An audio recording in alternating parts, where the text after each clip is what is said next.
Good evening and welcome to BJC Mitzvah Day number 236, part 6, using the Sefer Hachinuch. Mitzvah that keeps your soul in its way.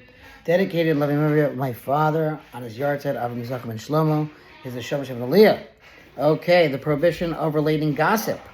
The Chinuch notes an exception to the rule that the informer is not liable if he committed the act under duress. However, if the informer actually took the property in his hand and gave it to the extortionist, he is liable.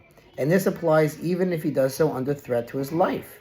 Now you might ask, why is the informer liable to pay if he was forced under threat of death to hand over his fellow's money? Is it not the rule that there's nothing that stands in the face of saving a life?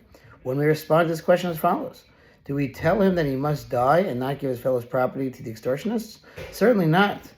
Rather, we tell him that he should indeed give it to them and not be killed. But then he must subsequently reimburse his fellow and not save himself with the property of his fellow without reimbursing him.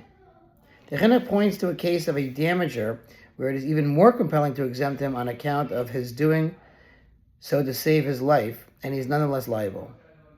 Even one who was being pursued by someone intending to kill him, a roidev, and broke another person's utensils while attempting to escape the pursuer, he is liable to reimburse the owner of the broken utensils for his loss.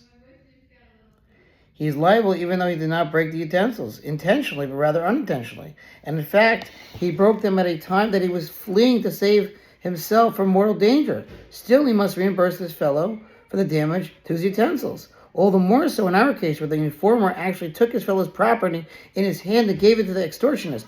He is liable to pay restitution to his fellow, notwithstanding the fact that he did so in order to save his own life. Okay, we'll stop there. Thanks for listening to Sponsor Future Mitzvah 36-100 ago. Once again, this was dedicated in love memory of my father, blessed memory, Avram Yitzchak and Shlomo, to the Shem Shem Aliyah. Shkoyach.